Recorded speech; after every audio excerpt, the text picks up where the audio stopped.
Support for the community programming of WSKB is provided by Bay State Dental. Comprehensive dentistry at 14 convenient locations in Springfield, Chicopee, Longmeadow, West Springfield, Belchertown, East Longmeadow, Ludlow, Northampton, Greenfield, and Wilbraham, as well as 29 Broad Street in Westfield. Bay State Dental makes it a priority to help you achieve and maintain the healthy smile you deserve. On the web at baystatedental.com. We thank the generosity of our underwriters. For more information, please contact the Westfield State Foundation at 413-572-8646.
Good morning, Westfield. It is 6:02. You're listening to WSKB 89.5 FM, radio for the Westfield masses. My name is Tina Gorman. I'm your Wake Up Wednesday host, and I'm in studio this morning with the chairman of the board, producer Pete Coles. Good morning, Pete. Good morning. I feel like I came flying in. Hey, you came in hot. Just made it. I just made it. I know, I did. It was one of those mornings. Well, first of all, it was so cold in my bedroom. I was having a hard time getting out of bed this morning. We set a record low this morning. It was like 21 degrees. Oh, okay. Well, I feel better because I've been lying in bed going, gosh, it's freezing in here. Yes. What the heck is the deal? The record low was 23 according to 22 News. No kidding. At Westover, it was 22 when I left. They said it was going to get to 21. Okay, I just want to say that these are not records that I want to be breaking. I don't want to be breaking cold, right? Yes. Right, lows and cold, yes. But I guess it is supposed to warm up later. Yes, yes, a little bit. 50s, I guess. Yeah, I think like right around 50 we're going to hit, hopefully. Yeah. And then warmer. A little warmer into the weekend, and then showery, Sunday though. it's going to rain, and then Sunday it's going to back into the 50s. Okay. All right. Well, I started training for Run Westfield. We have Run Westfield coming up the end of May. Well, mid-May. Mid-May. Yes. The weekend after Mother's Day. Yeah. I want to say like the 19th, maybe, something Sounds like that. exactly right, yeah. So, So I've been running and walking and doing my good stuff. And it's, it's hard to do that when the weather is not great. Yeah, I agree with that. It was kind of chilly when it was windy. I went out. I have a new plan since I kind of live at the senior center. So now my plan is I actually run from the senior center. I do my run. So Sunday I was working, and then I took a little break at 3:00 and I ran. It was so windy though. I wanted to run the bike trail. I never made it to the bike trail. I just zigzagged on the streets kind of around the senior center just because it was coming head on. Right. It was windy on Sunday. I did better just kind of zigzagging and trying to get away from the wind. I thought once I got out on the bike trail, it would be a little too open. More exposed. Yeah. Just a little too windy. But anyway, so we're making that happen. So today is April 11th. Yes. So first of all, let me start out by saying there are really no good famous birthdays today. So I totally axed the famous birthday thing because there just wasn't anybody that I was interested in. There are plenty of famous birthdays, but nobody that I was interested in. You said, I didn't even pot it up. Right, to the famous birthdays. There you go. No famous birthdays today. However, I have one infamous birthday from yesterday, and that was my daughter, Grace. So this is a big shout out to Grace, whose birthday was April 10th, and she turned 27 years old yesterday. Hard for me to believe that. Okay. So happy birthday, Grace. Not that she's listening down in Florida, and she's in bed sleeping, but that's okay. At least I can say I gave her a big shout out. But we have a ton of national days, so some really fun national days. So I'm going to start out right out of the gate because the first song has to do with this. So April 11th is National 8-Track Tape Day. So National 8-Track Tape Day on April 11th recognizes an era that was here and gone in a short 20 years. It is a day to remember listening to great music of the 60s and 70s on 8-track tapes. Now, did you ever, you're younger than I am. So I know do 8-track. My first car was a 72 Caprice. Yeah, there you go. So I had an 8-track So you had an 8-track. Yes. Gary had an 8-track. My husband Gary had an 8-track, and his mom did in the Cutlass. So popular from the mid-1960s through the early 80s, 8-track tapes are a magnetic tape sound recording technology. 8-track tape, also called Stereo 8, was created in 1964 by Bill Lear of Learjet Corporation, along with Ampex, Ford Motor Company, General Motors, Motorola, and RCA Victor Records, and released in 1965. It was in September of 1965 that the Ford Motor Company introduced factory-installed and dealer-installed 8-track tape players as an option to buyers on 3 of its 1966 models: the Thunderbird, the Mustang, and the Lincoln. All of Ford's vehicles offered this tape player upgrade option on the 1967 model. Through the 1980s, optional 8-track players were available in many cars and trucks. 8-track cartridges were phased out in the retail stores in the United States by late 1982. Some titles were still available as 8-track tapes through various mail-order clubs until late 1988. Many of the late-period 8-track tape releases are highly collectible today. The last commercial 8-track was released in November of 1988, and it was Fleetwood Mac's Greatest Hits. A fun fact is that most radio stations ran off the same technology as an 8-track. We called it a cart. So you had an 8-track, and it was you'd run a single song on it or a single spot on it. You'd have 3 decks lined up, and they would infinite loop, so they'd have a tone on them to stop. Okay. And that's how they ran. So I ran carts, 8-track carts into the 90s. Wow. When they were still there and then replaced by CD carts. So they put CD in a tray and you put it in. You could do the same thing. You just, slid it in instead of having to open the tray every time. You'd get an auto load the proper load every time. So you'd have CD carts with all your music on it, and then you'd have carts with their spots on it. Okay. So same technology well into the 90s. So see, that's why we have these tech people floating around to give us all these fun facts. More trivia from our friend Pete Coles. Yep. Behind the boards. Some stations probably still use it to this day. Really? Yep. So interesting. Well, I was really thrilled to hear that it was Fleetwood Mac's Greatest Hits was the last commercial 8-track release because, I love even vinyl's coming back now. I know it is. That just shocks me. Mm-hmm.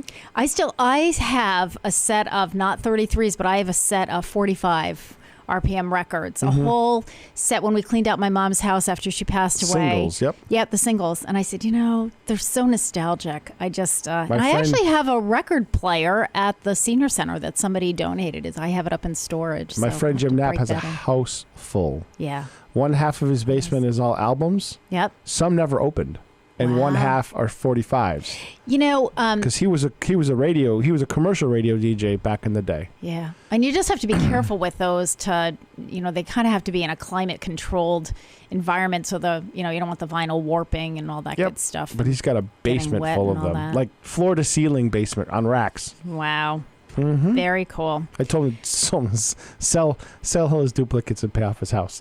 Well, yeah. In a specialty auction, he could. Sure. Yeah. Never get him to do it. Well, yeah, I know. But, and as you say, though, now would be a great time because it's coming back. Right. So, you don't want to sell that stuff when nobody wants it because nobody's going to give you enough money for it. But he'd go to a specialty auction house, just say, come in, look at all my duplicates, have the auctioneers do all the work. He wouldn't have to do a thing. Yeah. I can't convince him to do it. He's that much of a collector. Well, years ago, I donated mine. National Public Radio used to do a vintage vinyl, sale. It was kind of like a book sale, to raise funds for the library, like what the library's doing. Exactly. So we donated ours up there after, and it was funny because you went from, you had vinyl, you had 8-track tapes, you had cassette tapes. Remember we had cassette tapes for a while. Yep. I still have some of those. And then, and then CDs. So even CDs are going the way of the dinosaur. I know. So what's the replacement for that? Just files. Yeah. It's all going to be file based. It's cheaper. I mean, think about it. You don't have to produce any physical media. Yeah, I guess. I don't know. I'm old-fashioned. I like more my CDs. profit for the artists that they're really starving and all that. Yeah. Okay. All right. Okay. Well, speaking of artists, April 11th is also National Barbershop Quartet Day. Yes. So National Barbershop Quartet Day is observed annually on April 11th.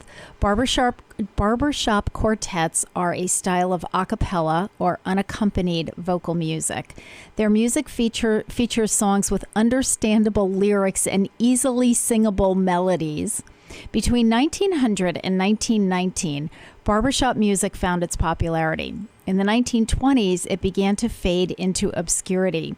However, the Barbershop Quartet saw a revival when and here's the title of this organization, the Society for the Preservation and Encouragement of Barbershop Quartet Singing in America was founded. That's a mouthful. The acronym for that is SPEBSQSA. You got to love it. So this tongue twister of a men's organization grew quickly, as did other similar organizations promoting barbershop music as an art form. Today, just under 25,000 men in the United States and Canada are members of the SPEBSQSA. Now, the history of this, I think this is hysterical.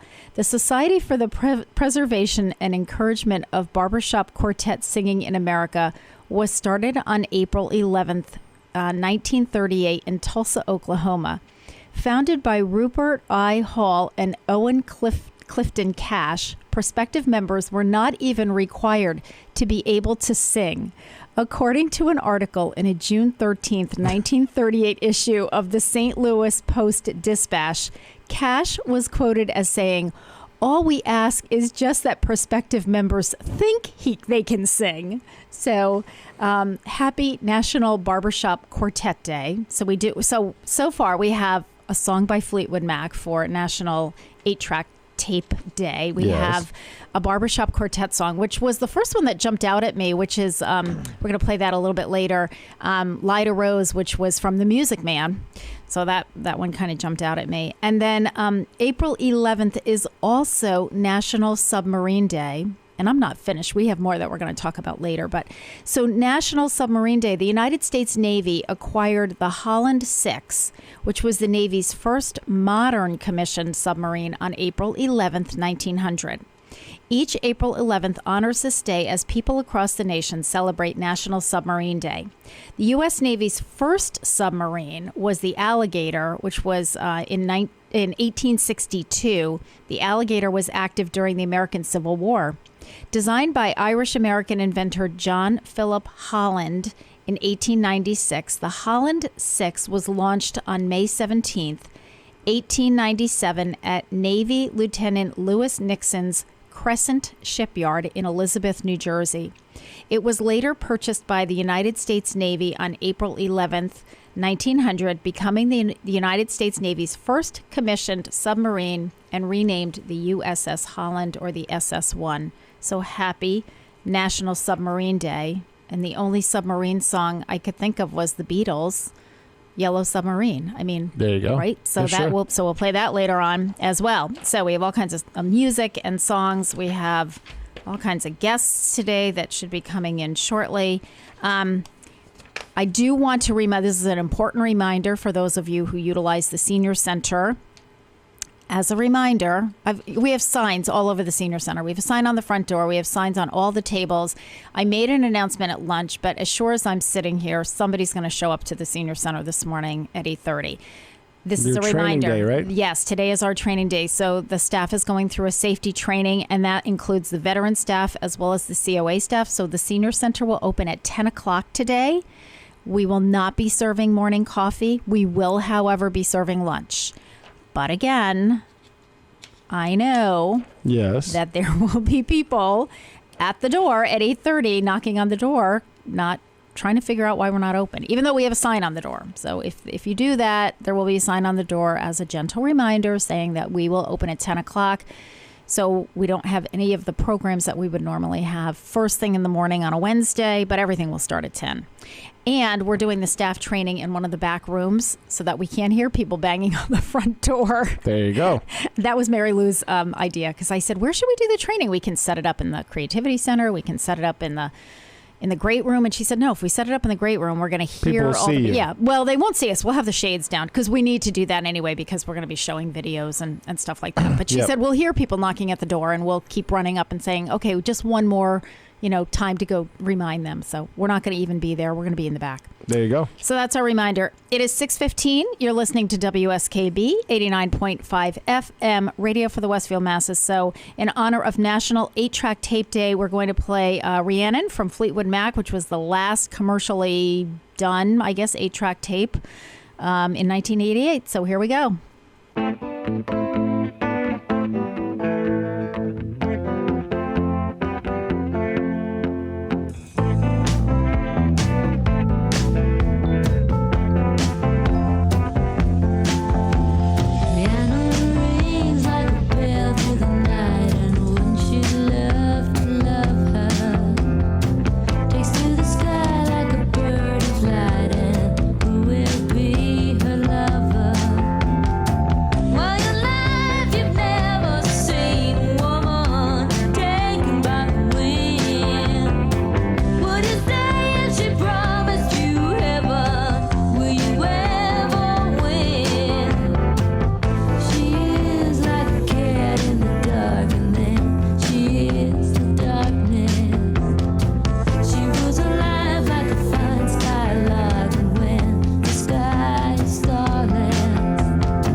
Support for community radio on WSKB is provided by Betts Plumbing and Heating Supply Company, an independent, family-owned wholesaler serving Westfield for over 50 years, specializing in plumbing, heating, and industrial piping supplies. On the web at bettsplumbing.com or at 14 Coleman Avenue in Westfield. We thank the generosity of our underwriters. For more information, please contact the Westfield State Foundation at 413-572-8646. Discussions of local politics, events, happenings, and miscellany potpourri. Ken's Den, Tuesday, 8 to 10. Live from the campus of Westfield State University, this is 89.5 FM, WSKB, Westfield. Good morning, Westfield. It is 6:20. You're listening to WSKB 89.5 FM, radio for the Westfield masses. It is Wednesday, April 11th. My name is Tina Gorman. I'm your Wake Up Wednesday host, and I'm in studio this morning with the chairman of the board, producer Pete Coles. Good morning again, Pete. Good morning. And our very special guest this first hour is the lovely Christina Lovelace. Good morning. Good morning. And if you recognize that last name, it's because Christina is the wife of our resident primary care physician, Dr. Akinyele Lovelace, who typically joins us once a month, either on the second or the third Wednesday of the month, depending on his When I saw the name, schedule. I was like, is she subbing for him this month or something? No, he'll actually be on next week. Are we talking about the flu? Be here. I know. Yes, I know. Can we talk about being sick? Because that's what everyone is because of the weather. Right. No. So Dr. Lovelace will be with us next week at his regularly scheduled time. But we have Christina Lovelace with us today. So, Christina, before we get into the topic at hand, which is going to be kind of a fun topic to talk about because it's a fun event, but I know our listeners are going to want to know a little bit about you and, well, we want to know the stuff like, your education and what do you do and that kind of stuff. But then we also want to know the juicy stuff like how long have you and Akinyele been married? Where did you meet? So that kind of stuff. But we'll start with the mundane. So tell us a little bit about mundane. Yeah.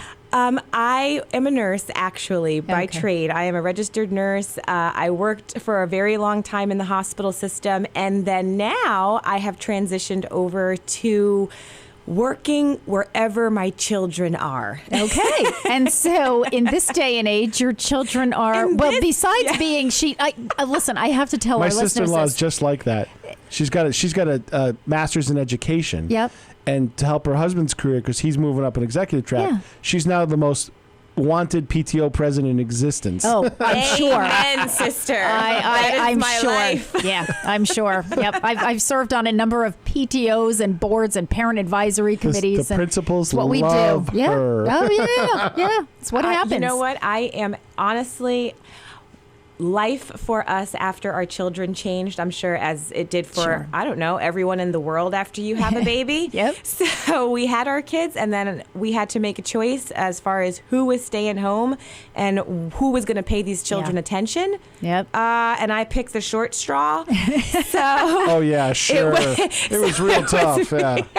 You know what? I honestly have to say, I think I might want to go back to work full time. For a rest? For a rest, like constant. I just want to work 7 days a week at some corporation. Oh, yeah. Who wants me? Call me. No, I'm just kidding. But you know what? I started working for the kids' school, and I love it. St. Mary's is where they go, and it's an amazing, amazing school. And so I'm just so blessed to be a part of their life and the school system. And, active parents are how you get your kids to grow up to be productive citizens. There you go. So that's my plan. So how old, and by the way, just for people listening, the girls are in the room next door. I've never had like these, children of my guests this early in the morning, because typically my guests will opt for the 7:15 to 8 o'clock slot if I give them a choice. Christina opted for the 6:15 to 7, and I thought, okay, that's early. And then she emailed me yesterday saying, do you mind if I bring the girls? And I thought, good Lord, these poor girls are going to be up at this hour in the morning. But they seem to be doing fine. Aren't they usually up? This is for St. Mary's Parish School. They better get up and sit in that studio and do everything wonderful because it's for their school. So they were up bright and early. Good. Yeah, as long as I gave them a deal for Dunkin' after. Absolutely. Dunkin' opens at 7 in the basement, actually. Oh, well, that's even more convenient. Oh, it's very convenient. You can just, scoot right down. Right on your way out the door. So good enough. So Juicy. Yes. My husband and I met at work, actually, and he was a resident and I was a nurse. Now, wait. So let's go. Now, we have to set the stage. So what state? It wasn't in the state, What was it? state were you working in? We both worked in Newark, New Jersey. Okay. It is at a hospital there. Hospital in Newark, New Jersey. Okay. And he was a student doctor, basically, and I was a nurse. Now, how long had you been a nurse at this point? A few years. Okay. I had been a nurse, and so basically, like, I thought all residents were idiots. Okay, there you go. So that's how this relationship started. And you know what? He is a persistent one. Boy, he doesn't let it go. Okay. And you know what? Honestly, I don't take dates with anybody I work with. That's a no-no. Yep, so I really exactly. wasn't into it. And then I realized that I actually knew his whole family because we actually are no from the kidding. same town. Okay. So after a really long courtship of him really trying hard, Mm-hmm. I mean the man. Yeah. So sad.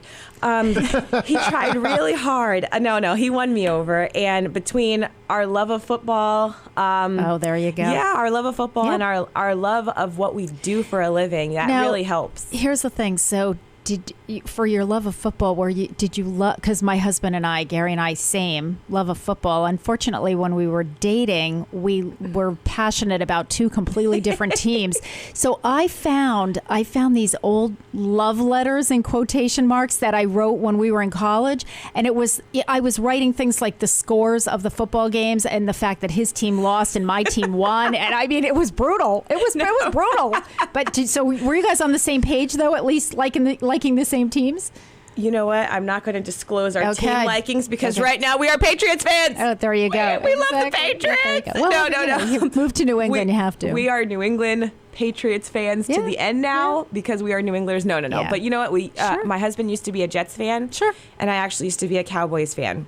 Gary, huge Cowboys fan. I was a So- Raiders fan back in the day. This was like way back in the day. But yeah, he That was tells me a lot. huge Cowboys fan, right?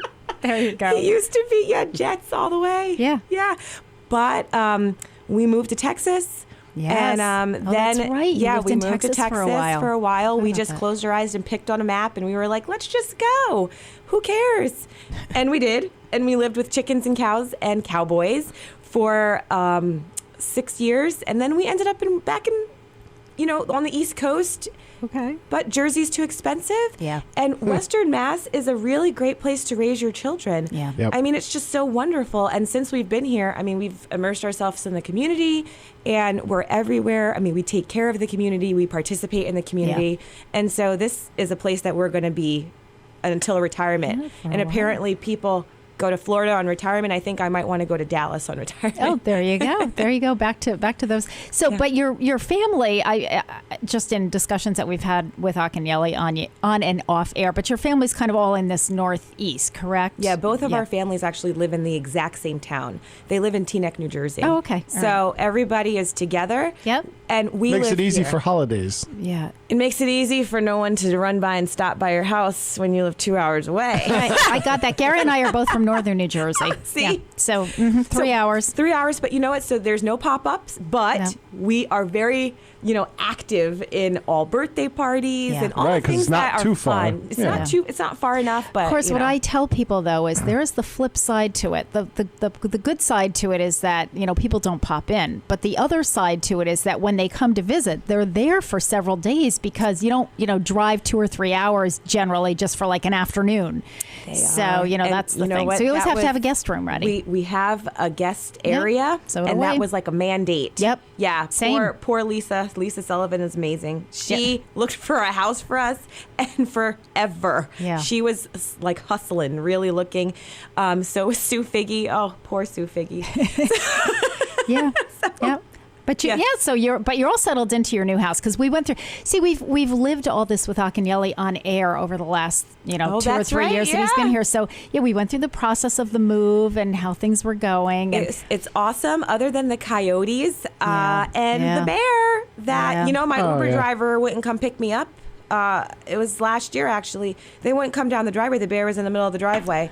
And he's like, excuse me, ma'am, I'm not coming down the driveway. The bear. And I'm like, shoo, bear, get out of here. I got to go to a party. Like, It's you just a got to get out bear. the, you got to get out the, the Wow. bear We live on the goes slope into of the my trunk. If I leave my trunk open, like, I unload groceries, don't do that. So it's kind Warm of and smells good. so it's kind of like a resident bear. It is a It's kind It's of- actually a mama bear, and it used to be 3 baby bears, but the baby bears have grown up now. Yeah. I They're don't really gone, see yeah. the mama bear anymore, but I see like a couple. Like there's 2 that are kind of around. So We give the kids survival techniques and make sure that they know how to protect themselves. All kidding aside, you do want to be safe, and especially with the coyotes, that is becoming a big issue. My dog, and not a funny one. Yeah, my dog died last year, and honestly, nobody was on my property. The bears, the coyotes, everybody kind of steered clear of my property because my dog was pretty crazy. She didn't really bite, but she looked like she was going to do something, which is good enough for me. So she kept everyone at bay. Yeah. She died. Now I have you've got all kinds of things coming through our yard, and I have this cat. I don't know whose cat he is. He's very cute and very friendly, but the cat, he joins us. Okay. There you go. The neighborhood all cat. the time. Yeah. The kids had him in the back of the truck. They have a little Jeep. They're riding around with the cat. I said, where are you going? What's it? What is that in the truck? Yeah, that is not our cat. That's not, no, you can't ride around. Okay, then. All right, so now we've gotten all of the personal stuff. We've gotten all the good, juicy stuff. So it is 6:31. You're listening to WSKB 89.5 FM, radio for the Westfield Masses. We're going to take a break. So this is in honor of National Barbershop Quartet Day. So we have Lyda Rose from the musical The Music Man. And when we come back, we are actually going to talk to Christina about the reason that she's on air today. There's a really fun fundraiser coming up at St. Mary's. So we're going to talk about that. We'll be back. Lyda Rose, I'm home again, road to get the sun back in the sky. Lyda Rose, I'm home again, Rose, about 1,000 kisses shy.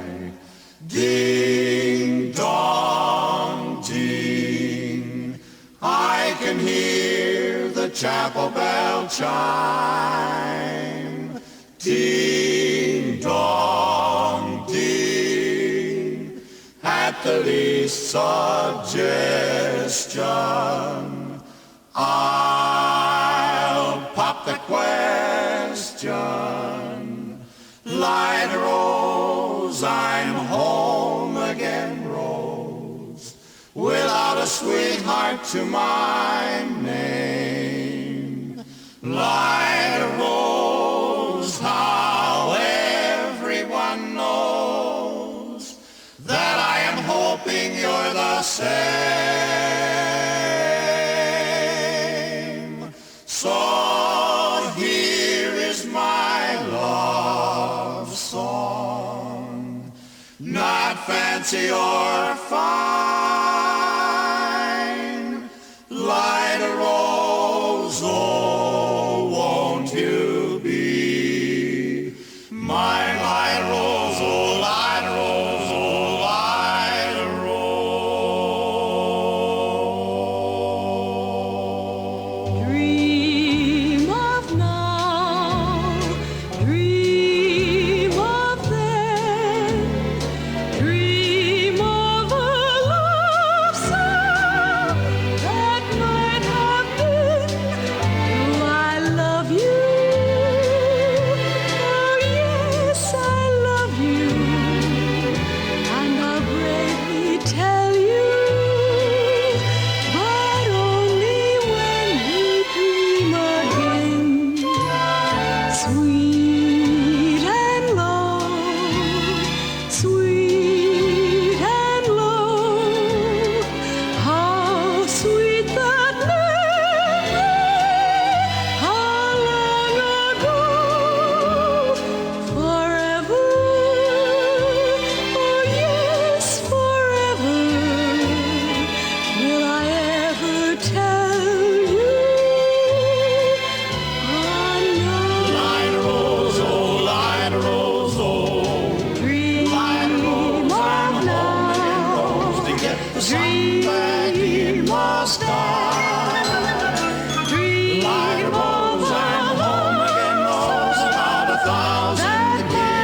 Support for the community programming of WSKB is provided by Westfield Bank. For more than 160 years, Westfield Bank has been an important community presence and commercial leader in the Pioneer Valley. With convenient full banking services in Westfield, West Springfield, East Longmeadow, Agawam, Feeding Hills, Springfield, Southwick, as well as Enfield and Granby, Connecticut, visit us on the web at westfieldbank.org. We thank the generosity of our underwriters. For more information, please contact the Westfield State Foundation at 413-572-8646. Discussions of local politics, events, happenings, and miscellany potpourri. That's what you'll find on Ken's Den, Tuesdays from 8 till 10. Live from the campus of Westfield State University, this is 89.5 FM, WSKB, Westfield. Good morning, Westfield. It is 6:37. You're listening to WSKB 89.5 FM, radio for the Westfield masses. It is Wednesday, April 11th. It was like 21 degrees when I left my house this morning. Correct. So it's chilly out there. That's There's a record frost low. on the ground. Pete tells us it's a record low. Yeehaw. But it is supposed to get up to high 40s, low 50s. Yeah, today. Tomorrow, rainy and warmer. Yes. So, yeah, we're making I'll take rainy and warmer. I know. We're making progress here. All right. My guest this morning is Christina Lovelace. Christina is, yes, you recognize the last name. She's the spouse of our own resident primary care physician, Dr. Akinyele Lovelace. But she is definitely her own person over here. So Christina is really active at St. Mary's Parish School, which is where your two daughters go to school. Now, Yes. What grades are they in? What? Okay, my little one is in pre-K. Okay. And my older one is in first grade. Okay. And we have been there. This is our third year there. So, yeah, they're going to grow up at St. Mary's. It's going to be amazing. Okay. So you have St. Mary's Parish School has a fundraising event coming up. Now they just had their auction, right? The auction. I heard it was out big the auction. door. I heard that too. Amazing. Well, I have to say too, the pictures. I think Lynn Bosher took the pictures, the spread that was done in the Westfield News, and holy smokes, it was a great spread. So kudos to the Westfield News for that full page spread. Yeah. But I think it really showed the magnitude of the volume of people that were there. Yes, it was absolutely amazing. Good. We had amazing things for auction. Yes. It was just an awesome environment to be in. Yeah. We made about $70,000 That's at fantastic. That's outstanding. that fundraiser. That's Still, the stuff fantastic. is still kind of coming through, and we're Yes. just figuring out closing loose ends. But Yep. it is definitely it was an amazing fundraiser, and it will definitely help St. Mary's in our future endeavors. We are going to be working on lots of new things for this upcoming school year, so it'll be awesome. It will, that's especially with all fantastic. of everything happening with St. Mary's this year. The bishop was gracious enough to give us some money to help us stay open for another year, and then through next year, and obviously through this year, the remainder of this school year, we're going to be working very hard to make sure that it lasts way past one more year. So Absolutely. yeah, that's our goal. Good. So fundraising right now is a huge deal Is for us. key. And Yes, you've got a it's really key. great one coming up. So let's talk about this. It's designer bag bingo. It is bingo. I know, but it's the designer bag bingo. And I know others have done this. And it is usually Westfield Foundation for Yes, Education. yes, does Foundation it as for well, yeah. Education does it. And it is So the Westfield phenomenal. Foundation for Education, I went to theirs actually, and it was so fun. Okay. And you know what? The women who run that have been so wonderful to me. They've been Good. so wonderful, and they've given me like a plethora of information on how to put this together. This is the first one we'll ever do. We'll probably do it every year around this time of the year. It's going to be awesome. which I think works well because I think don't they do theirs They in do the theirs fall? in October-ish. Yes. So opposite Yeah. season. And will I well. do I was opposite so season. bummed because I missed theirs. I had to work that night. I had some meeting or something scheduled. So I'm really hoping that because I already checked the date. Oh, and I yeah. checked my calendar at work. I was like, I want to do this. So let's talk I think about their pocketbook bingo was on a Thursday night. it was on a Thursday Council night. Yep. and maybe I had to be at council meeting that night. I couldn't remember, but I knew that there was something I couldn't get out of it. It was a Thursday night, and it was super fun. All right, so let's talk about what designer bingo is for those, because I had to actually have Amber Danahy explain this to me, because I know there were people from the senior center that went. They had like a little highly group. Competitive. I know. Well, I must tell you, this is going to sound crazy. Highly competitive. Okay. I have never played bingo before until I went to the bingo for the Westfield Foundation for Education. Okay. So it was my first. So I really didn't know what I was doing. I didn't know what I was getting myself into. Yeah. Boy, I wasn't ready. Yeah. People were coming with their own stampers. They had like a stamper belt on. They had, these ladies were not playing games. And I'm at the table. I'm talking. I'm being disruptive. Oh, no, you can't do that. Oh, it was a no-no. Well, see, we run bingo every Friday at the senior center, so I know the bingo protocol, although I don't play myself. But you know. But I know. It is a serious situation. And when it starts, like we start at 1:15, and don't you dare start at 1:16. It starts at 1:15, and break is at 2 o'clock, and that is, we don't stop at 3 minutes of 2. Mm-mm. We stop at 2 o'clock. So yeah, we have all of that. Mm-hmm. So.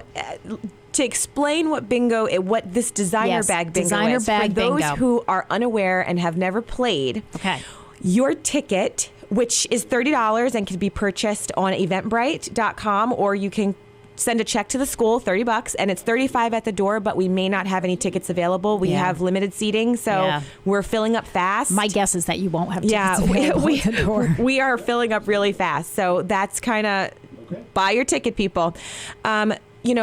10 games of bingo is what your ticket provides. It's also light refreshments that are being provided by our technical academy, which have been amazing. Oh, great. Our flyers and our program have been provided also by the technical academy. Nice. So they have been absolutely so helpful in this whole situation.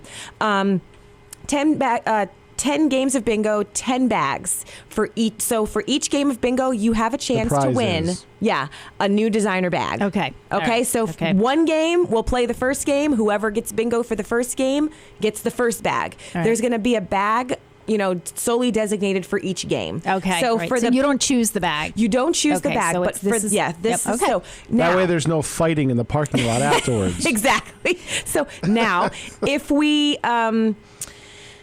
what we are going to do, though, is we are going to the bag will correlate, like each game, like the first game will be a pink card or whatever, and you'll see which bag that will correlate with. So you do have an opportunity to buy extra bingo cards once you get there. Okay. So each ticket provides you 10 bingo games, like all the 10 games will play. Okay. However, what I didn't realize when I got there was that most people play like 3, 4, 5 bingo cards. Oh, yeah. I know. It's like, so you can buy another serious booklet when business. you're there. Yes, it's very serious. So I only had my one book. I didn't realize how this thing goes. Yes. But I understand now, because the more bingo books you have, the more chances you have to win. For each game, there's 3 bingo cards kind of per game. So you have multiple chances to win these bags. We have some fabulous bags. We have Michael Kors, we have Coach, we have Tory Burch. I mean, it's awesome. We have Vera Bradley. Barbara Coleman already said she wants in, so make sure you get her a ticket, Tina. So okay, Barbara. Yes, Barbara. We will get that for you immediately. So it's going to be so much fun. We have Cash Bar. Okay. What we are doing that's a little bit different, if you guys have attended the Westfield Foundation for Education, they actually did a raffle baskets. So we're not going to do raffle baskets. I'm a little raffle basketed out from the auction. Really? I can't imagine why. I have done like 1 million raffle baskets. Yeah. So done. Yes. I can't do anymore. So no, but you know what? We actually wanted to just do something else that was a little fun. Yeah. And if you're going to spend your evening with us, we want to make it an experience. Yeah. So we're going to do some vendor shopping. Oh. Yes. Oh. Yeah. Well, So we're going to do some draw. vendor shopping. So we're doing, let's see, we have things that we have custom barn signs, we have jewelry, books, we have premium skincare products, luggage, handbags, totes. All I'm going to say is men hold on to your wallets because they're going to disappear. No, this is really sounding better and better. Yeah, we have. I actually like the vendor shopping even better than the baskets because then you can kind of pick what you want. You pick what you want. I mean, this by no means do you have to purchase any of it, but it's available. It's like being at a mall with a bar and with your friends, and then with some bingo with some games in the middle. Yeah, like how cool is that? How cool. Just saying. Yeah, sound the alarm, people. That's right. It's the alert, man. Watch it. Watch your wallets. Alert. Oh Bring your cash. Oh, this is going to be great. All right. Well, we're going to take a break. It is 6:46. You're listening to WSKB 89.5 FM, radio for the Westfield masses. So now that we know what the event is, when we come back, we're going to have Christina tell us where the event is, how do we get tickets, that kind of thing.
Of Westfield. Now in its third generation of family ownership, Commercial is one of the premier beverage distributors of Western Massachusetts. The Plasek family and the staff of Commercial Distributing wishes you good times throughout the year and urges you to drink responsibly. Support for the community programming of WSKB is provided by the Barnes and Noble College Bookstore in the Ely Campus Center, offering Westfield State t-shirts, sweatshirts, and gift merchandise, all of your academic needs, and offering textbook materials in new, used, ebook, and rental formats. Available at the bookstore on campus or online at westfieldstate.bncollege.com. Underwriting for Community Radio on WSKB is brought to you in part by Rockies. Over 30 convenient locations throughout Massachusetts, Rhode Island, New Hampshire, Connecticut, and Florida. One of the nation's largest ACE dealers. Expertise and great product selection in paint, hardware, lawn and garden.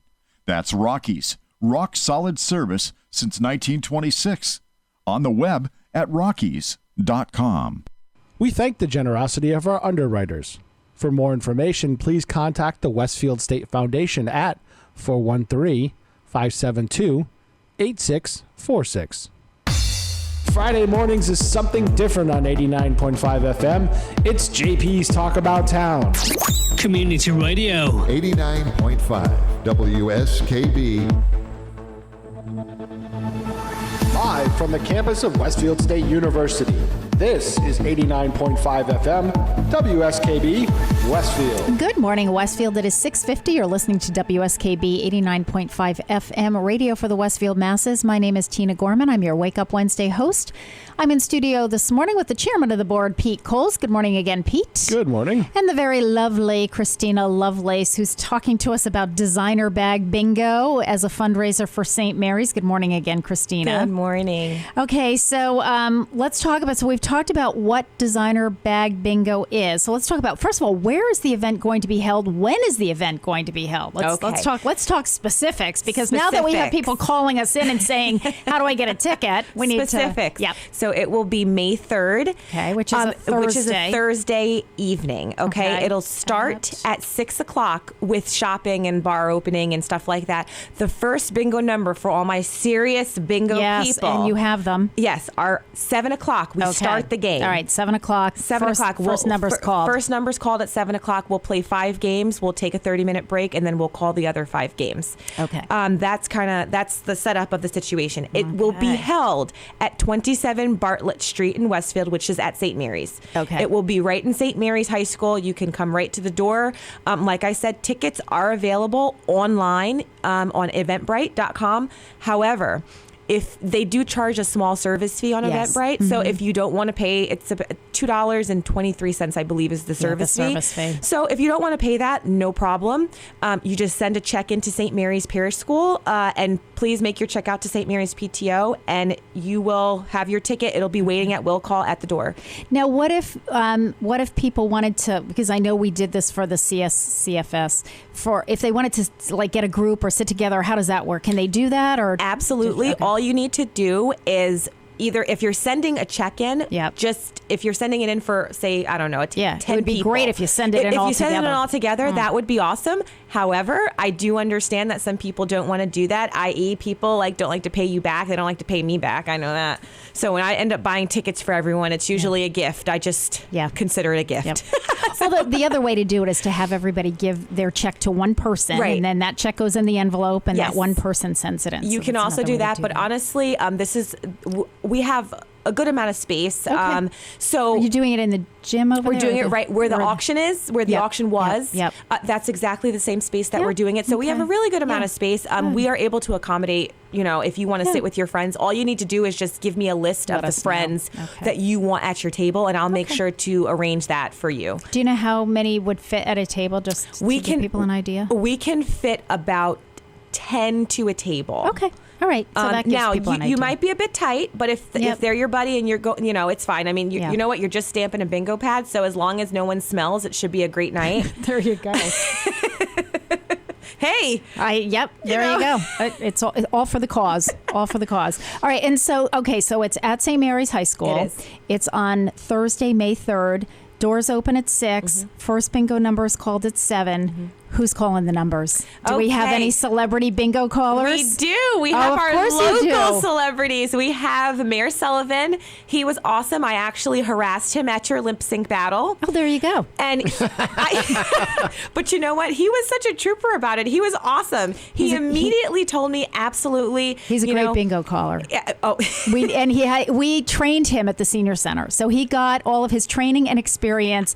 He did his residency at the senior center. Thank you so much. Yes, he did his bingo residency at the senior center. Yes, so because St. Mary's needs Mayor Sullivan right now. Yep, so he's going to come call some numbers and John Vilas, our state rep. Another one of our trainees. Yes. The other half of the comedy team. Exactly. Also did his bingo residency at the senior center. Thank you very much, yep. Tina. So, and he has also been so supportive of St. Mary's right now. And he was at the auction.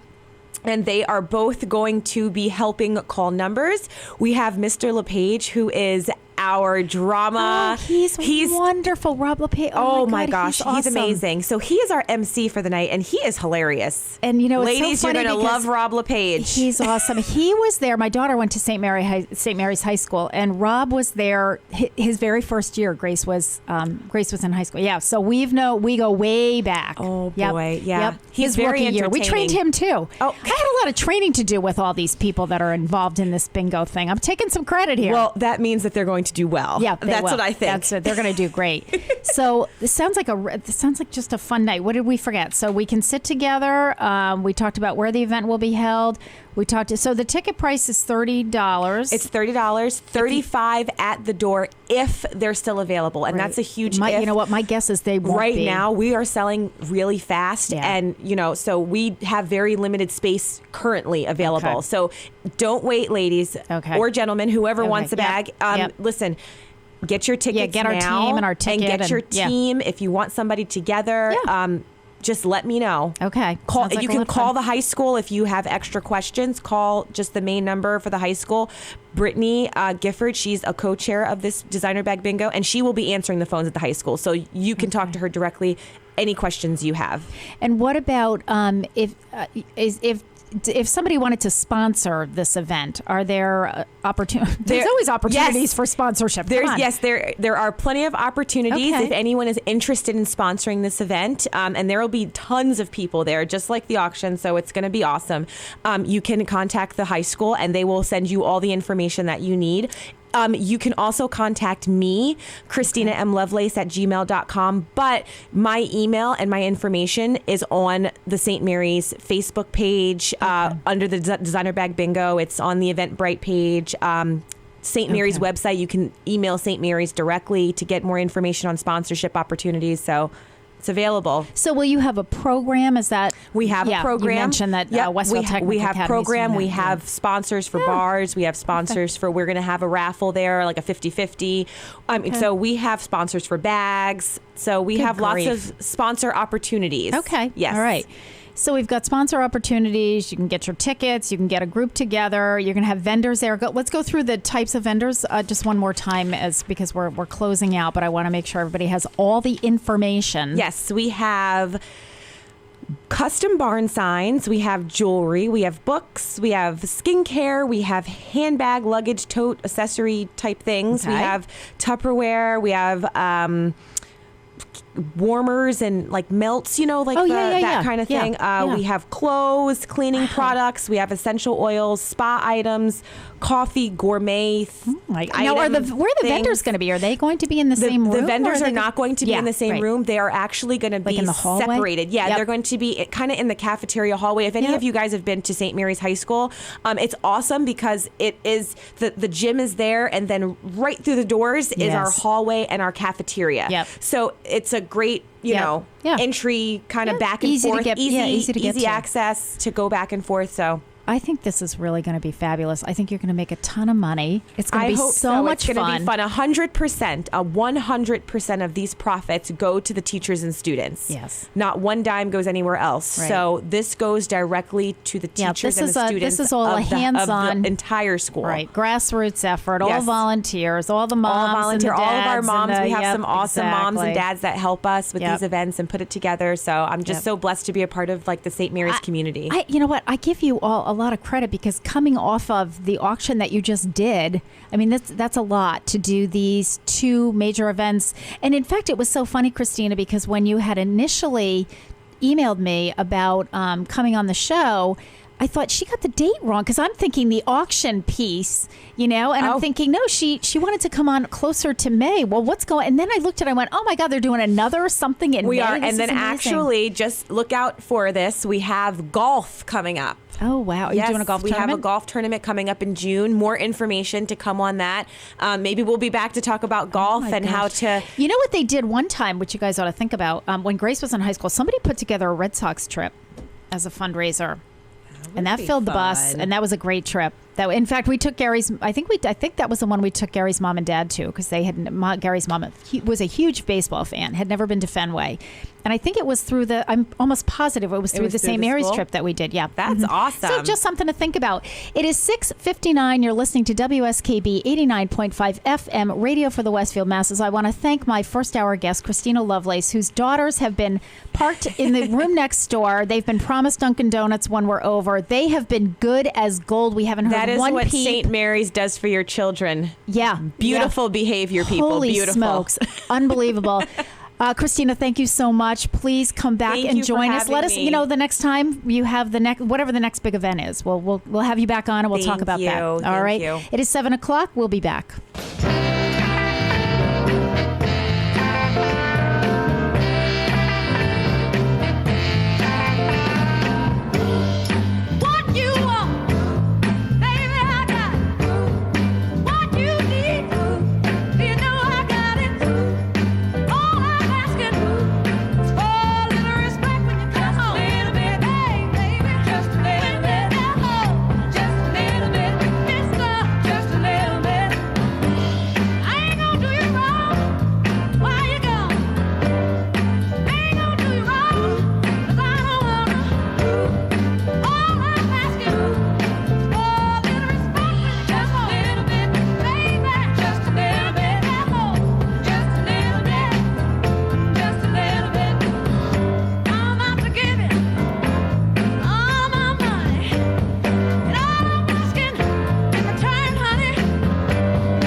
WSKB's programming is generously underwritten by Whip City Fiber, Westfield Gas and Electric, where they offer gigabit internet speed. Whip City Fiber, turning Westfield's neighborhoods into fiberhoods. On the web at whipcityfiber.com.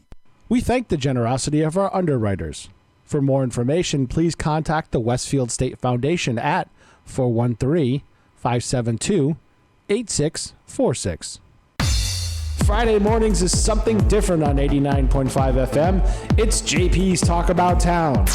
Community Radio. 89.5 WSKB. Live from the campus of Westfield State University. This is 89.5 FM, WSKB, Westfield. Good morning, Westfield. It is 7:03. You're listening to WSKB 89.5 FM, radio for the Westfield Masses. I just want to tell you, if you want a shot in the arm to wake up in the morning, hang out with Christina Lovelace, because she is a whirlwind. I mean, are you surprised? No, I'm not surprised. I'm really not. I'm not surprised. But you never know how anybody's going to be at 6:15 in the morning. True. Yes. But she was really fantastic. Okay, so we have been doing a slew of national days. That was at the 6:45 break. We played Yellow Submarine because it's National Submarine Day. I think it's also, yeah, okay, you got that one. I saw it in the news this morning, your last one there. My last one? Yes, yeah. We've got all kinds of. But I have a really special one, and I purposely saved this until 7 o'clock. The second week in April is National Public Safety Telecommunicator Week. Correct. Which I know that Pete knows about. So we're going to talk a little bit about this, and I'm going to spend a little bit of time here. National Public Safety Telecommunicator Telecommunicator Week was first conceived by Patricia Anderson of the Contra Costa County, California Sheriff's Office in 1981. It was quickly adopted in Virginia and North Carolina. By the 1990s, the National Association of Public Safety Communications Officials convinced Congress of the need for a formal proclamation. In 1994, National Public Safety Telecommunicator Week was formally recognized and is celebrated each year during the second full week of April to coincide with National 911 Education Month. Okay, so I'm this has still to... a member of APCO. Yeah, this has to do with dispatch and our dispatchers. Yes, so when you correct. call 911, you get a voice on the other end of the phone. Yep.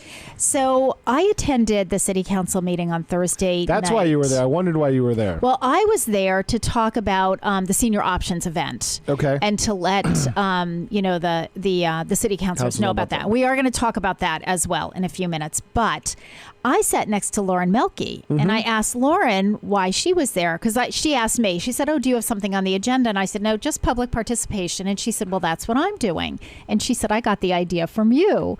So Lauren got up and because she wanted to talk about this week and how special it was, and she gave. I know she was a little nervous when she started, but the more she got into it, she was so passionate about what she was talking about, and she gave a speech about this week. Yep. And I asked her for a copy of the speech, and I'm going to read it because I know not everybody heard her on at the city council meeting, but I think this gives a really great. It was so well done, and it really moved me. I sent her a text message immediately afterwards. Said, "Great job." It was awesome. So, Lauren Melke, by the way, is director of our Westfield Public Safety Communications. So and this is her speech. In 1991, President Clinton signed a formal proclamation by Congress designating the second full week of April National Public Safety Telecommunicator Week. This week is a week to honor the first responders, our public safety dispatchers. Police officers and firefighters are often recognized for their heroic efforts, rightfully so, but our dispatchers, while inadvertently, are often under-recognized as being a vital link in the public safety chain. 911 dispatchers hear things that most of us could never imagine having to listen to. A mother in absolute hysterics because her baby isn't breathing. The man who found his father unresponsive on the floor, who is now responsible for performing CPR in a desperate attempt to save his life. The terrified child who is hiding in the closet because his parents are screaming at each other yet again. The caller reporting a serious motor vehicle accident they just witnessed, or the house that is fully engulfed in flames. It is rare that dispatchers take calls with positive outcomes, such as the caller whose wife is in active labor and just won't make it to the hospital. I can tell you it is absolute music to a dispatcher's ears hearing that baby they just helped deliver over the phone cry for the first time. All too often, however, it is the sound of someone taking their last breath that dispatchers hear and not this joyful cry. These sounds aren't heard just during the call. These are the sounds that replay over and over again in a dispatcher's mind for years to come. The dispatch center is a mission-critical 24/7 environment, which means the dispatchers must always remain calm, aware, and never become complacent, as they don't know what situation they will be tasked with handling next.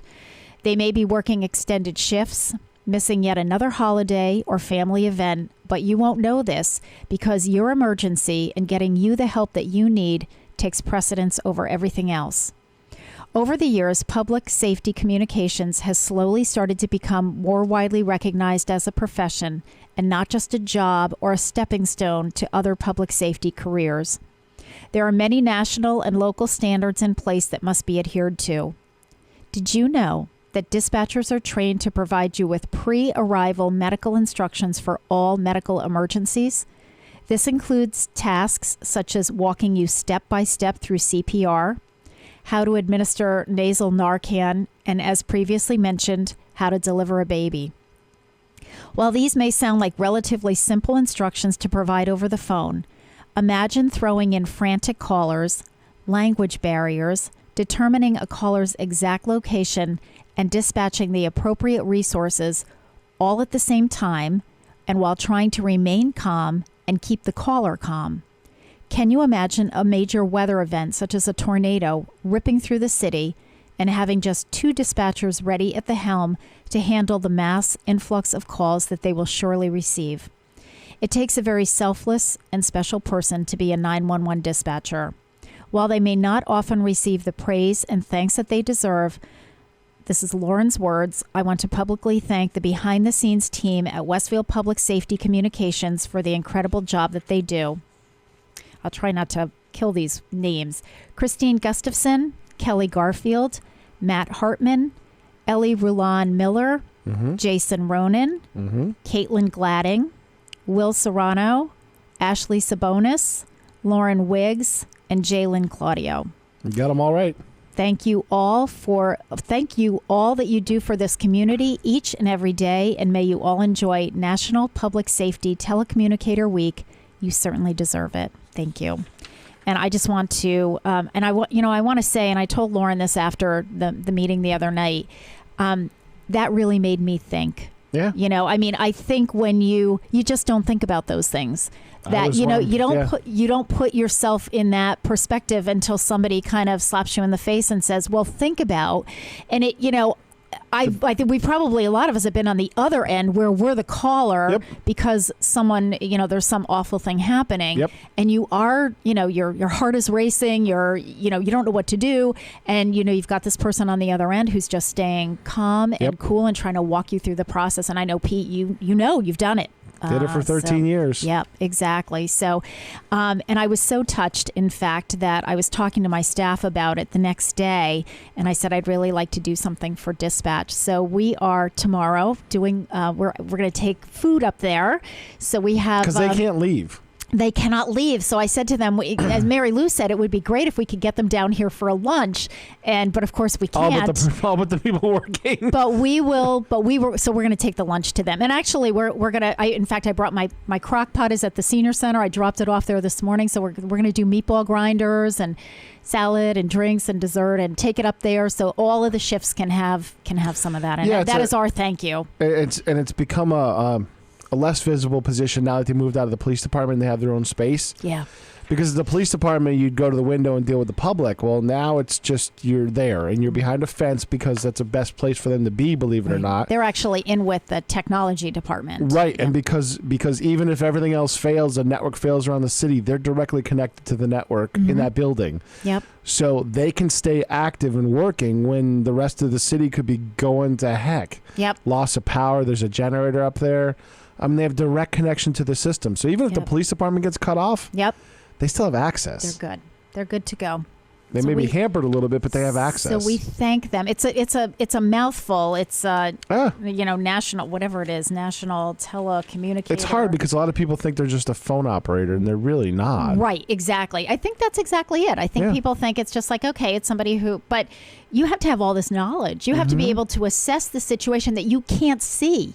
I mean, it's coming over the phone. So, I even tell rookie police officers and firefighters. It's the perspective of the caller. Go sit with them for 8 hours. Yeah. There's some days where it may be deader than doornail. And there's some days where the phone's ringing off the hook. And you can't predict what's going to happen. Yeah. You can with weather to a certain extent, but you can't predict when there's going to be a house fire. Sure. You can't predict when somebody's going to be in a cardiac arrest. Yeah. You just can't predict those things. They happen. Yep. Exactly. And you have to be ready for all of it. Yeah, exactly. A lot of stress in dispatch.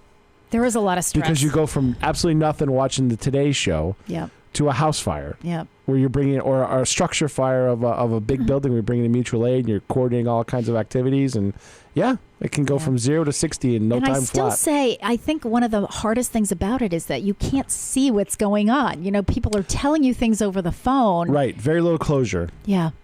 Yeah. I was helped in it because I was a news photographer for so long, but it was hard getting that sense of you want to go out the door and go to the scene. You know what I mean? As a news photographer, exactly. It was hard. It took me 2-3 years to break that, and but at least I had some idea of what was going on. I could visualize what was going on.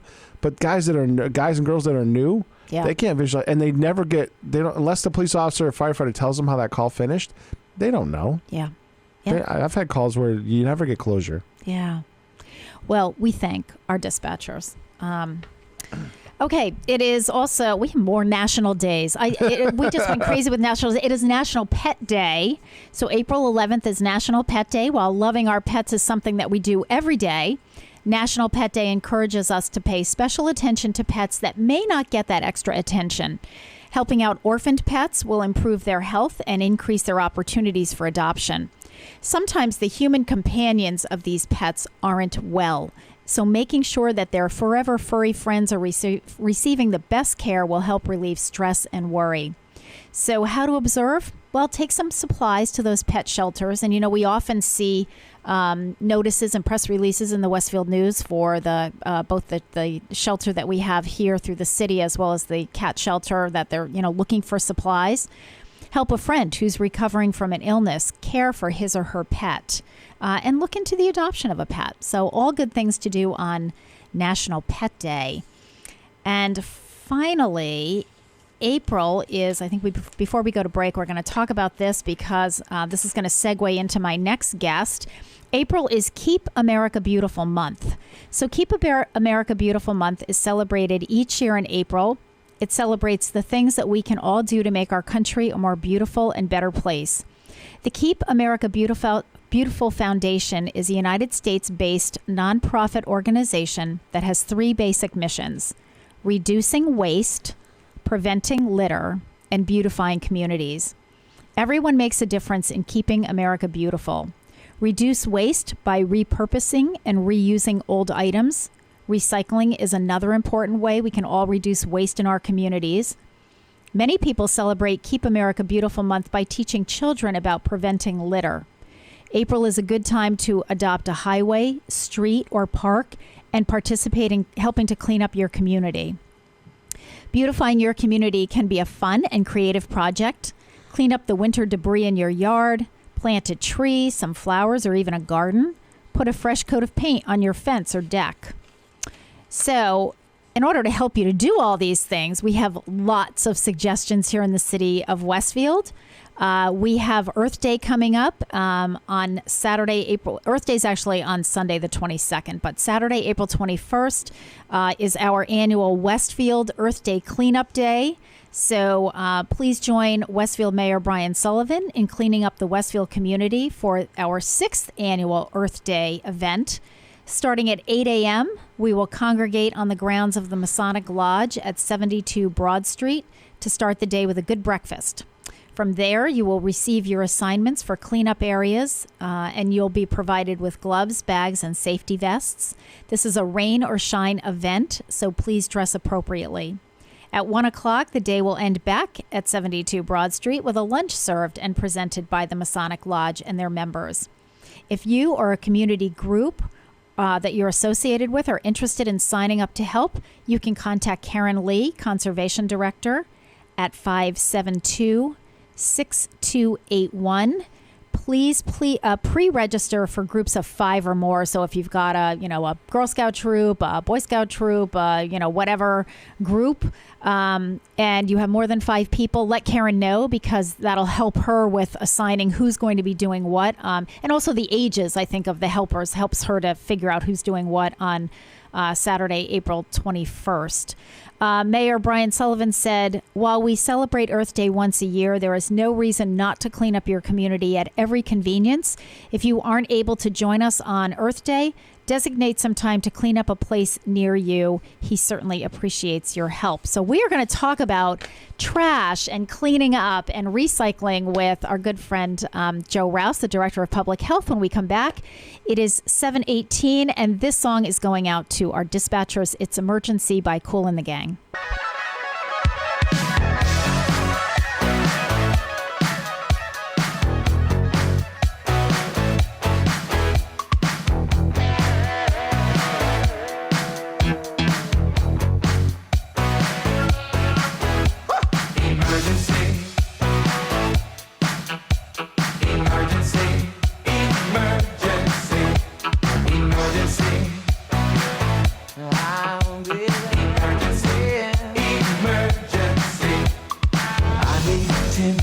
Seas of hot passion, serious love reaction. Give it to me, 'cause I need your love.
it to me urgent, 'cause I need your love. Emergency. Sweet sensations dancing through us as we're making love. Give it to me urgent. I need your love. Emergency. You energize me, standing beside me. Love and affection, I give satisfaction. Give it to me. Emergency. Emergency. Suddenly, I'm growing so strong with every touch, baby, of your electric body. You rescued me from the fire of heartbreak, and you knew just what I should take. Thank you, girl, for my survival and a love so strong. You feel so good, it's much more than physical. Heaven sent, it's oh so beautiful.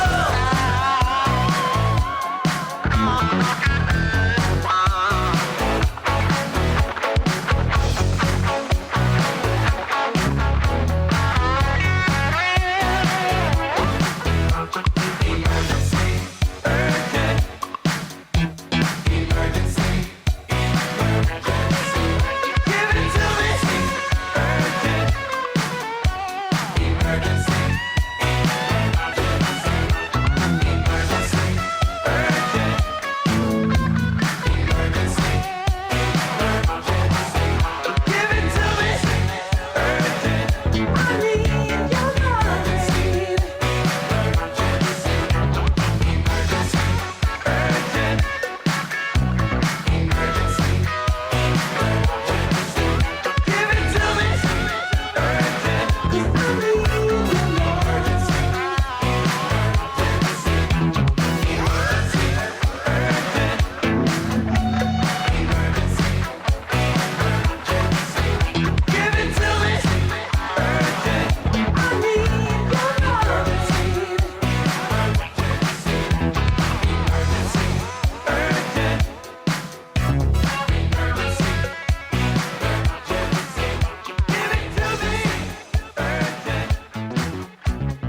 Emergency. Support for community radio on WSKB is provided by Betts Plumbing and Heating Supply Company, an independent, family-owned wholesaler serving Westfield for over 50 years, specializing in plumbing, heating, and industrial piping supplies. On the web at bettsplumbing.com or at 14 Coleman Avenue in Westfield.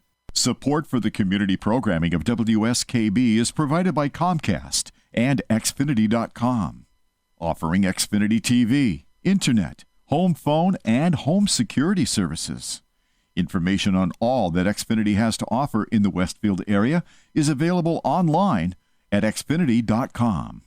Underwriting for the community programming of WSKB is provided by the Boys and Girls Club of Greater Westfield, serving the youth of the Whip City and surrounding communities since 1969. For more information on the Great Futures Club for ages 3 to 5, happening weekdays, and the Club Teen Center for ages 11 and older, weekdays from 6:30 till 8 p.m., go online at bcgwestfield.org or visit the club at 28 West Silver Street. The Boys and Girls Club of Greater Westfield. Great futures start here.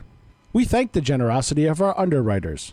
For more information, please contact the Westfield State Foundation at 413-572-8646. Thursday morning from 6 till 8, it's Patrick Berry, owner of the Westfield News Group, Community Radio. 89.5 WSKB. Live from the campus of Westfield State University, this is 89.5 FM, WSKB, Westfield. Good morning, Westfield. It is 7:25. You're listening to WSKB 89.5 FM, radio for the Westfield masses. That was Cool in the Gang with Emergency, and again, in honor of National Public Safety Telecommunicator Week. And just to kind of finish up that, the thread of that topic, for those of you who are older adults, Lauren Melke, the director of the department, the Westfield Safety Department, put together a form with my input, and she did a great job. It's called the Emergency Information Form, and we are trying to get them out to all of Westfield's older adults so that you can put some information on this form. Lauren they'll put that into the data system. They have a site file in the police record system. So when they call up an address, they can get pertinent information. And beyond that, 911 also has a disability indicator form that they can do off that as well, right? Got that one too. So I color-coded these. So we have the green form, we have the yellow form. The more information that dispatch has, if you call into them, they can pull that up. And so we keep telling the seniors is the first responders, the EMTs, fire, whatever, will have that information before they even get to your house. Right. So if you have a mobility problem and you have a fire, right. they know they got to go in right off the bat. They can't delay. And now, if we're putting a residential lockbox in for you, Lauren, there's a place on the form that we can put that in as well, so they know. Okay, residential lockbox near the back door. We'll more grab information the key. they have while they're responding, the better off. The faster they can help. The better you. the call outcome is going to be. Right. The faster that they can. Seconds count. We know that. So, all right. My guest this morning is Joe Rouse, Director of Public Health, here for the City of Westfield. Joe joins us on the second Wednesday of the month. Second hour. It's hard to get all these people straight, all these monthly people. So Joe, second Wednesday, second hour. Good morning, Joe. Good morning. So we're going to we talked about This Is America, the Beautiful Month, Beautifying America Month. Mm-hmm. So we're going to talk about trash. We're going to talk about recycling. We're going to talk about cleaning up. So where would you like to start? Well, first I want to back up because you made the announcement about the Earth Day cleanup. Yes. And so I just want everybody to know, if you show up to volunteer for that, you will receive a free Westfield Health Department hand sanitizer. Oh, well, thank you. Little spray bottle. Yeah, that's great. Thank you. Says Westfield Health on it. Okay. Yeah, that's great. And the Mount Moriah Lodge will feed you too. They will feed you. Yeah, both feed breakfast you well. and lunch. I know. So it's a good deal. And it's a clean kitchen. Yes, it is a clean kitchen because the health department has been out to inspect. Yep. Well, I just wanted to bring up we're coming upon some changes up at the transfer station. Okay. As far as our recycling collection program and also trash drop off. So just to let people know, there's going to be noticeable changes up there as of July 1st. Okay. Which is when we enter into a time period that we need to modify the way that we take our trash up there. So right now we don't take any curbside trash. That all gets picked up and brought directly to a transfer station in Holyoke. So we're just purely residential drop-off. The difference is going to be that people will notice, and I don't want it to be too confusing, but we have a situation now where when people bring up trash, they just dump it onto the tipping floor, just this concrete slab. Okay. And then it's loaded from there into a roll-off dumpster and then trucked away. But the state has mandated that we can no longer do that. Okay. And if anybody's ever visited any other transfer stations, you know that everything you bring to a facility has to go into a container. Correct. So that's what we are going to have to do as of July 1st. So there won't be any more people being able to go up there and just throw, all of their trash from their truck onto the floor. It's going to have to be in a container, which will accommodate. We have a pit up there that we can put a container in, so nobody has to lift stuff, over their head to put it into something. Yeah, right. But we have gotten away with it for many, many years of having this open tipping floor, as they call it, and we're probably the last one, maybe even in the state, that has it. But that's all coming to an end. So the trash drop-off is going to be different. Mm-hmm. The other thing that I am advocating for, and I know that most people won't like it, is we're also one of the very few communities that doesn't have a pay-as-you-throw system, which means the pre-purchase bags that any trash you bring to the transfer station has to be in one of the bags that you buy at Big Y or Rockies or wherever we decide to sell them.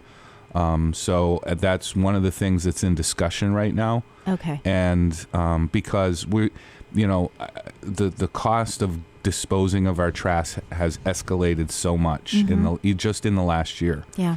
And we are going into a new contract after July 1st where I don't even know what the price is going to be anymore. So we have to cover our costs up there. The entrance permits are going up as well from $10 to $25. Now, what is it? I'm not from Westfield, so what is so I'm going to play dumb here. Well, I am. I'm ignorant of how they do it. So what is the entrance What is that? So that's a sticker that you have to have on. We want it mounted on the back of your rear view mirror. Okay. So that the gatekeepers can see it as you drive in, and it's basically just a proof of residency. Okay. And also covers the cost of some of the material that you bring in. So do you get that annually? It's an annual fee. Okay. Yep. All right. So because I was like, do you have to pay for that every time you go up there? No. Okay. Some so it's places annual. you do. Some places it really is a user And how fee. much is it in Westfield? Right now it's $10. And that's going up? And that's going up to $25. Oh, okay. Yep. Okay. So I know it's a big hike, but still we are going to be the cheapest facility in the area, even Now, at $25. So what are the kinds of things, Joe, again, I'm sort of being dumb here, but what are the kinds, so you have trash curb pickup. Yep. But what are the kinds of things, why would somebody take something up to That's a the good transfer question. station if they could get, Yeah. No, and we is also... it just that it's bigger stuff or? No, it's just necessarily? that, yeah, I mean, usually it's something like couches and furniture and, you know, Right. things Or that... it's their containers too full and they have excess. Okay, so they have excess party stuff. or something. Oh, okay, all right, okay. Oh, that makes sense. Yeah, and we sell about 4,000 dump stickers a year. So that's 4,000 residents that are accessing the facility. Who knows how many times it might just be one time, it might be 100 right. times. So, okay, could be doing it every week. And it is really, I know people feel like that's something that should be covered with the taxes that they pay, and but it really is a user fee for the facility. And one of the things that I always say, to be fair to all the other taxpayers in Westfield, that $25 when it goes up to that still doesn't even cover our cost of disposal. Yes. So what I think is fair is why should the people who don't use the facility subsidize the use of the facility for the people that do? Right. So, you know, we have to increase our prices as our costs go up to try and cover that, so that we don't have taxpayers who aren't accessing the facility paying for people to use the facility. Right. So Okay. Finance Committee gave me a charge last year to, within 3 years, to have that facility be self-supporting. So yikes. That's a big task. But we're close. We're really close. Good. So we do and we have the individual sticker fees for things that, like refrigerators and propane tanks and tires. But they do they pick those up, right? Does somebody pick those up, or how does that work? Well, you can drop those off up there, and that's the majority of it, or you can do a bulk curbside collection. Yeah, schedule pickup. Yeah, the thing is, though, right now the bulk program has been postponed. Okay. They usually start in March or April, and they just made an announcement. They're having trouble with their vehicles to do the collection. Okay. And also it's being evaluated to see if there's a better, more financially sound way to do it. And is that done through the city? That's done through Department of Public Works. Yeah. Because I know in West Springfield the bulk pickup they contract out with you know, like if I have a TV or whatever that I want picked up, there's a place to call and there's a whatever, so they do it that way. Yeah, they're looking at that in Westfield just to see what the cost is. It's just kind of like when we, did the comparison to see if privatizing our trash collection and the facility was going to be cost effective, and it wasn't. So, yeah, and I think that's that's the only way you can do is to just kind of look at all the numbers.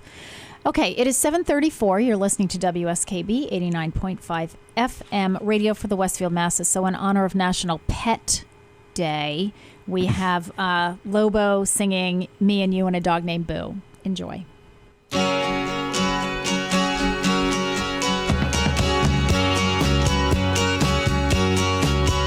I remember to this day the bright red Georgia clay, how it stuck to the tires after the summer rain. Willpower made that old cargo. A woman's mind told me that's so. Oh, how I wish we were back on the road again. Me and you and a dog named Blue, traveling and living off the land. Me and you and a dog named Blue, how I love being a free man. I can still recall the wheat fields of St. Paul and the morning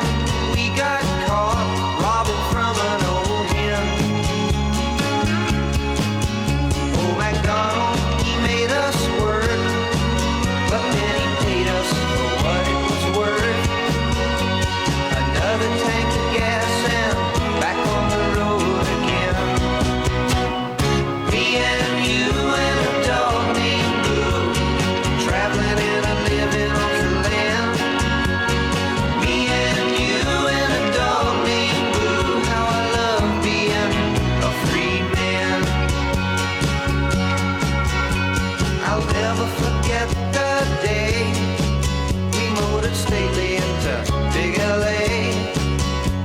The lights of the city put settling down in my brain. Though it's only been a month or so, that old car's bugging us to go. We gotta get away and get back on the road again. Me and you and a dog named Boo, traveling and a living off the land.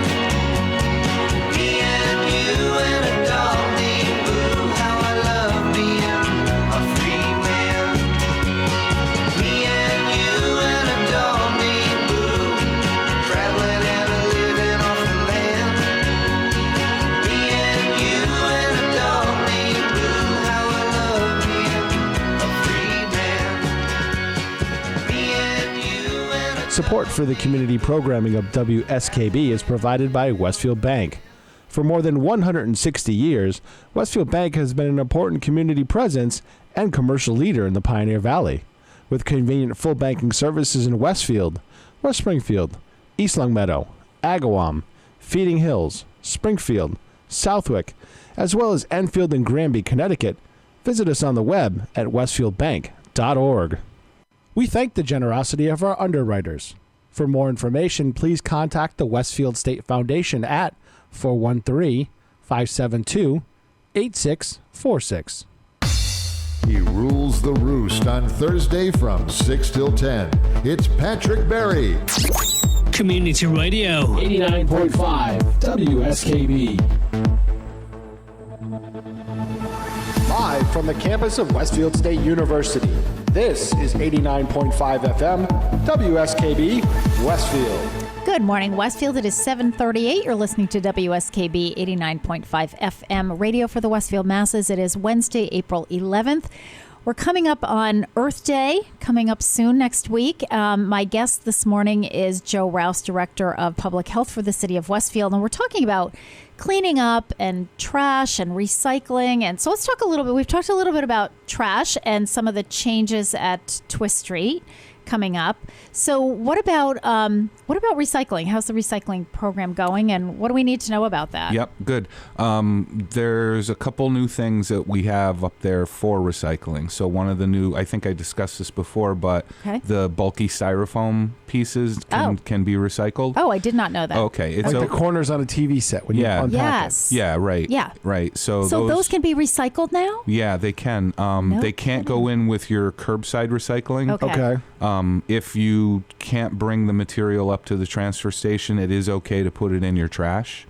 Okay. But it can be recycled if you bring it to Twist Street. Okay. We have an area that you just put it in a box. Make sure you let the tech center know that, because they get a ton of that stuff. Oh, I bet. Yeah, and give them a separate barrel or something. They can bring it over in the pickup or something. But they have a ton of it, and it takes up a huge amount of space in the trash. It's not heavy. It does, but it doesn't. bulky. Very well. It's very bulky. So we found a local company that will take that for us for free, so there isn't any cost. Kidding. Yep. That's outstanding. And, then they probably melt it down and re-inject it. Yeah. Well, he has some sort of a polystyrene densifying unit.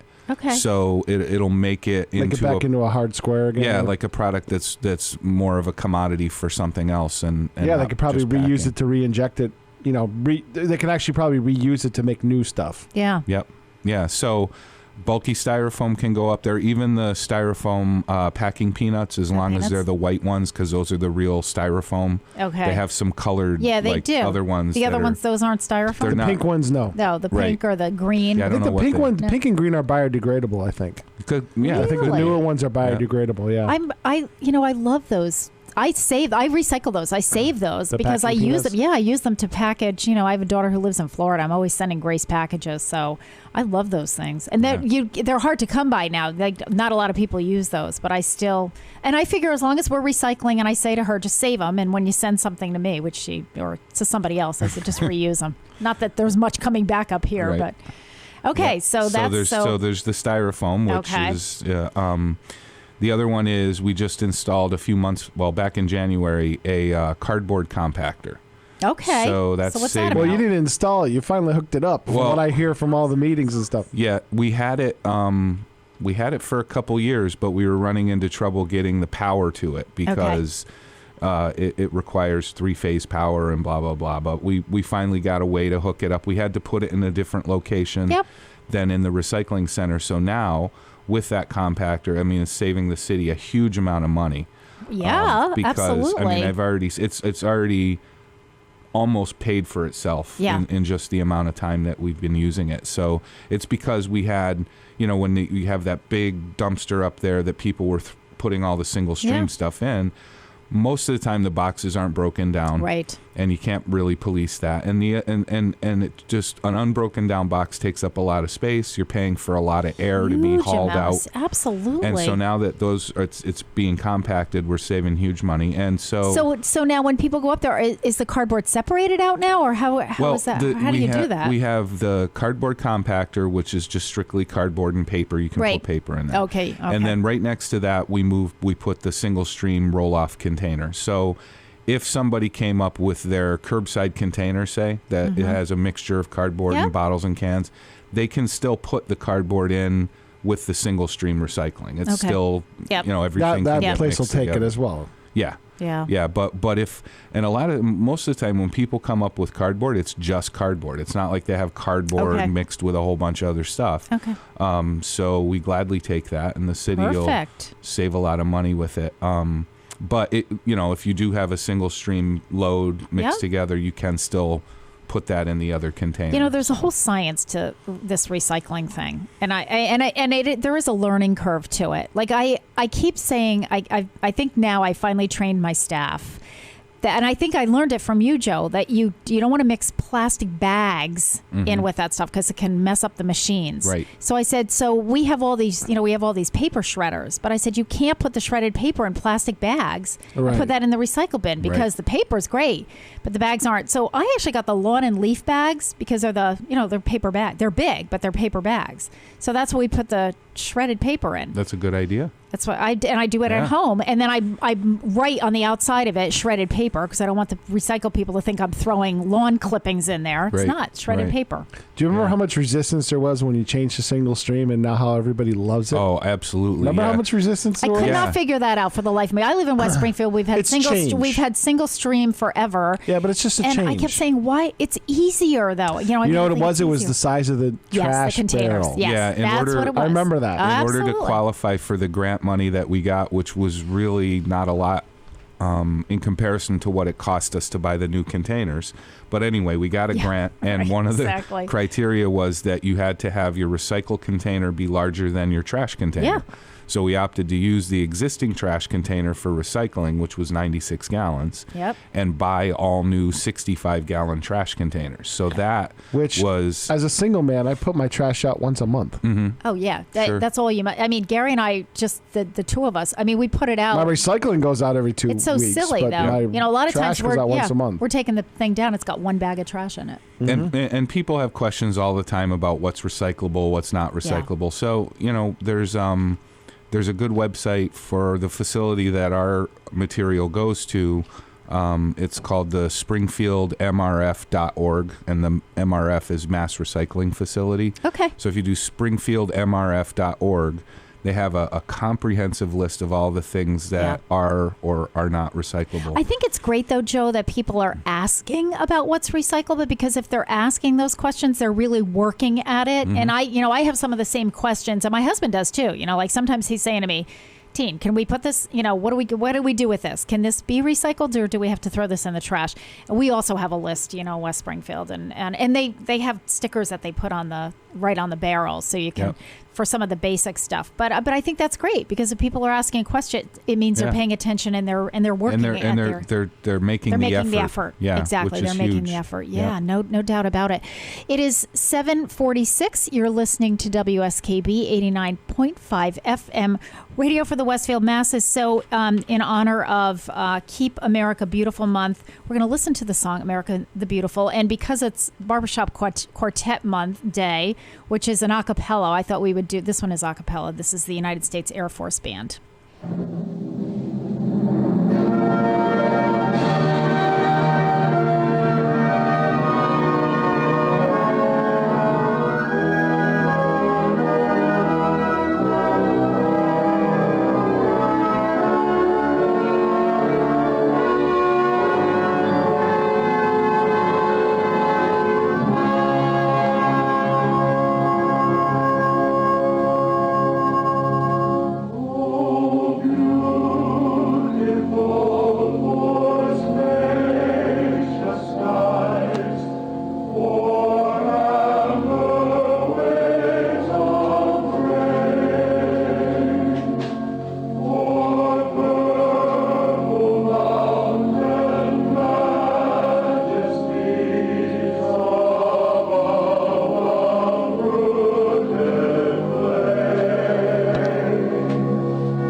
Support for the community programming of WSKB is provided by Commercial Distributing Company of Westfield.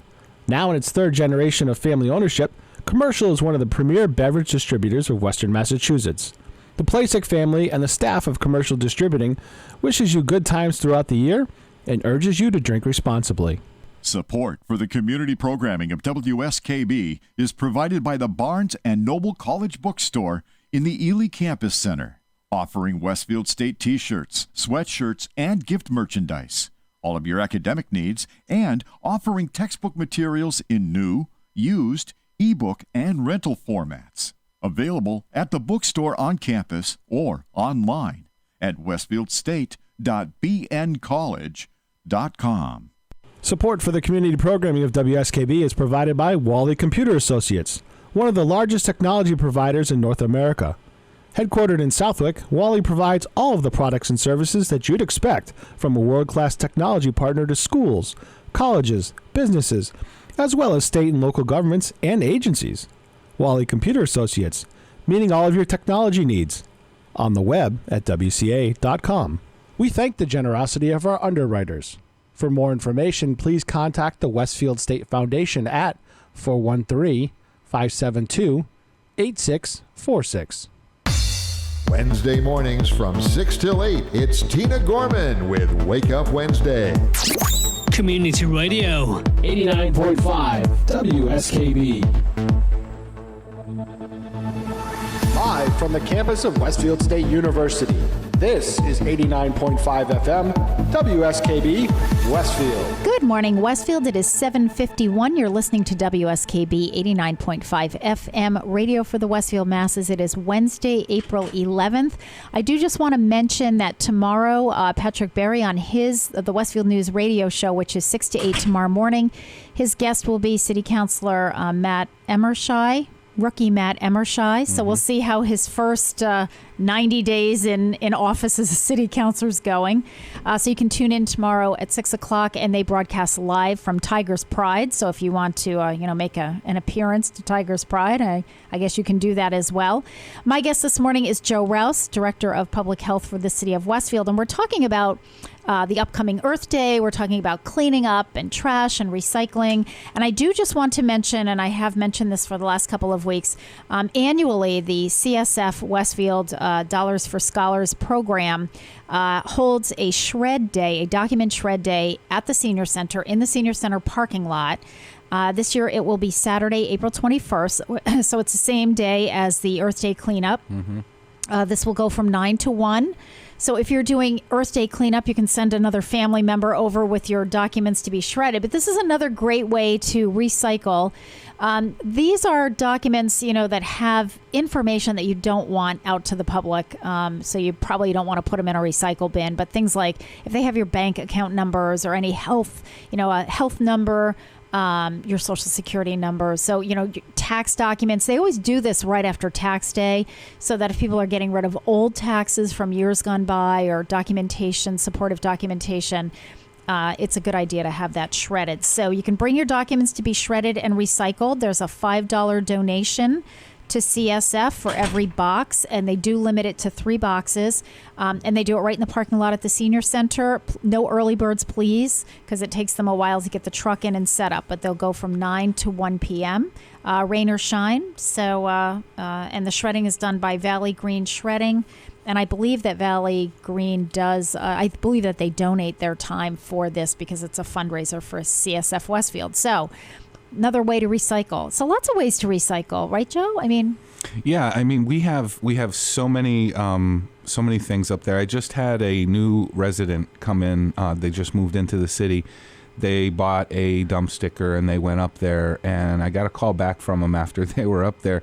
And you think of it like it's a dump, right? Yeah. It's going to stink. Well, it doesn't stink anymore because we don't have 50 tons of trash laying around. Right. The worst stink you're going to get is from the compost that's up there, which isn't even bad.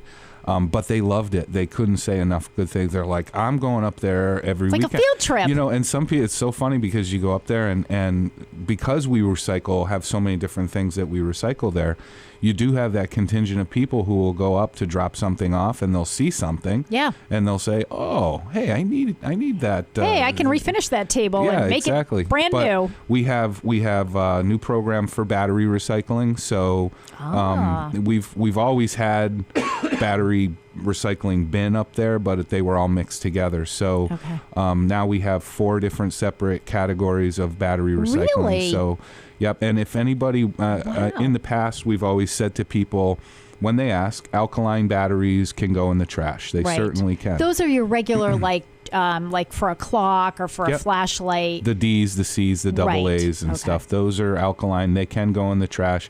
Years ago, they were removed, the component of mercury that made them hazardous. So they can go in the trash. They can also be recycled. But again, just like with the styrofoam, they can't go in your regular recycle bin. Right. You can't throw those in your, your single container recycle. It's a separate recycling program. So you can bring, and people will call and say, I've been saving these batteries for 10 years. What do I do with them? Yeah. Used to be throw them in the trash. Now it's, you can bring them up to Twist Street and we have a separate bin just for alkaline batteries. Good to know. And we take actually more of those than we do the rechargeable batteries. Okay.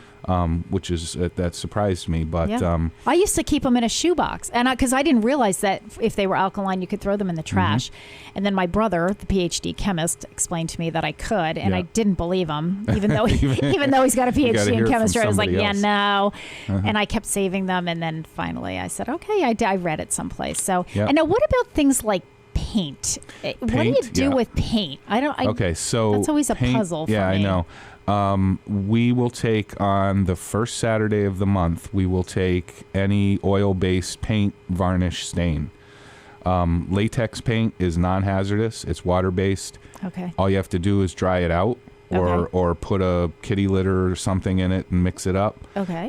Kind of solidify it so that it can go in with the regular trash. Okay. As a non-hazardous product. No need to pay a facility.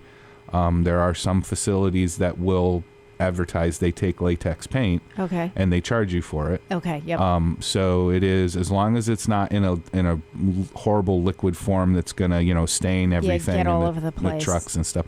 It can just go in with the regular trash. But first Saturday of the month at Twist Street, we take all of the oil-based stuff. So that's the outdoor, like the stuff that you paint the outside of your house with. Obviously, usually. That can't be water-based. Right. Okay. Yeah, deck stains and stuff like that. I mean, they do have latex versions Varnish of that too. Okay. But the oil-based stuff we'll take, as well as motor oil. Motor oil every Saturday, we take that. Electronics, VCRs, microwaves, things like that. Everything except the stuff that goes in your kitchen garbage can is in some way can be recycled. So. Okay, well, I just want to let people know because, we've had this discussion, and Pete and I have had this discussion in the past many times about, potholes. People in Westfield think it's like worse in Westfield. We all have it everywhere else. I'm going to tell you right now, because I live in West Springfield. Westfield is, in my opinion, far above and beyond what we're doing in Westfield as far as trash and recycling, because everything in West Springfield is a big deal, like paint, batteries, all that stuff. It's like this big deal to get rid of this stuff.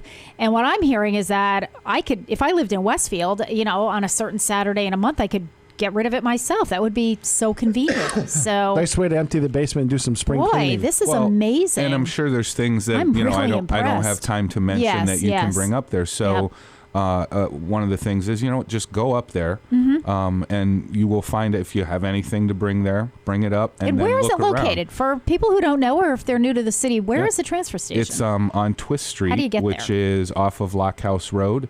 Okay. Lockhouse Road begins as Arch Road, which is up by the Turnpike entrance. Right by where Wendy's is. Yeah, behind Arch Road goes behind the motel that's there. And so it's that road there, and then it's right. Twist Street is the first left you can take before you go under the Turnpike overpass. So it's all the way at the end of the street. If you get to the dog park and the cemetery, you just went by it. Far. You went too far, and you won't be able to smell it. So that won't be an indicator that that's you're close. Right. That's it's very clean that's up there. Right. Have a beautiful day up at the transfer station. It's a good time.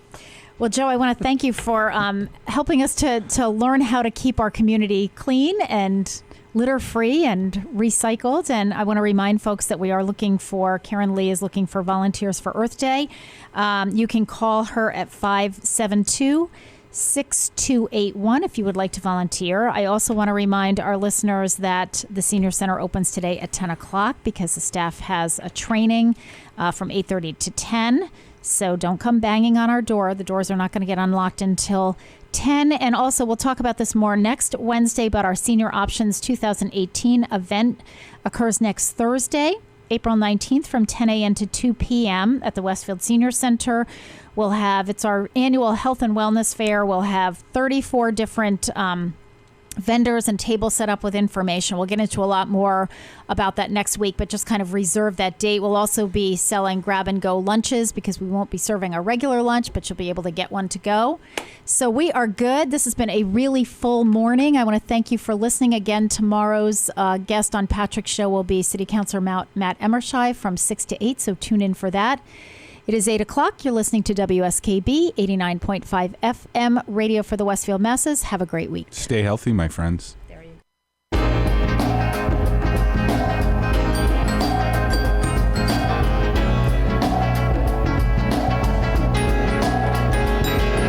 Whoa, oh, mercy, mercy me.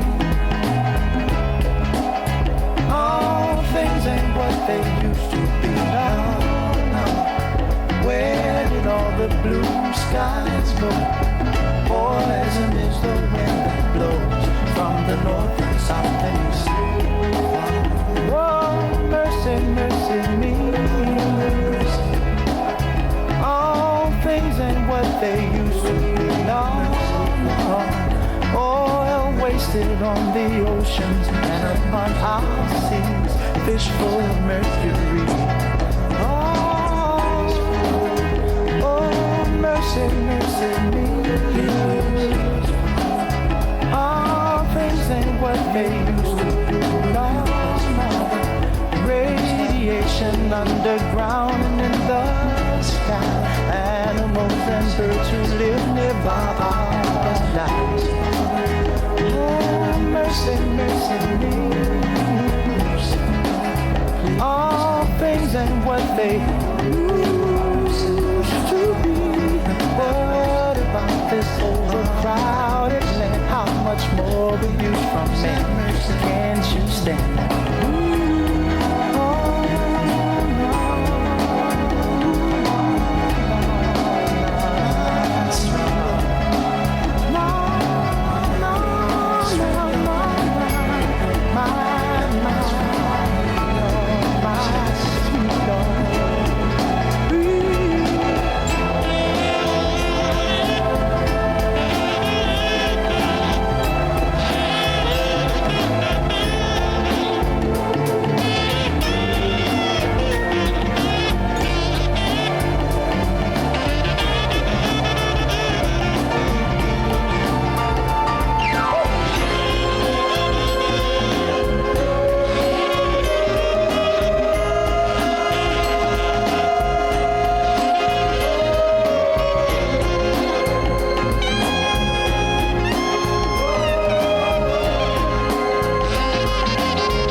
WSKB's programming is generously underwritten by Whip City Fiber, Westfield Gas and Electric, where they offer gigabit internet speed. Whip City Fiber, turning Westfield's neighborhoods into fiber hoods. On the web at whipcityfiber.com. We thank the generosity of our underwriters.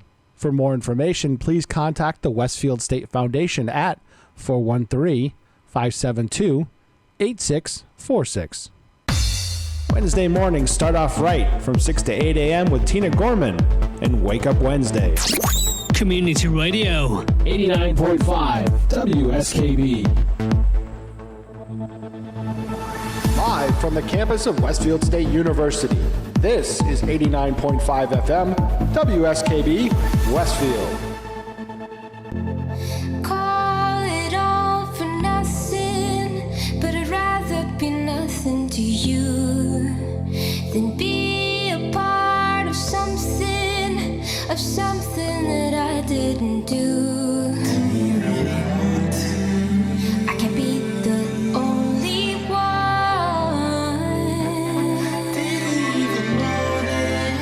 who can be the best to you, be the best to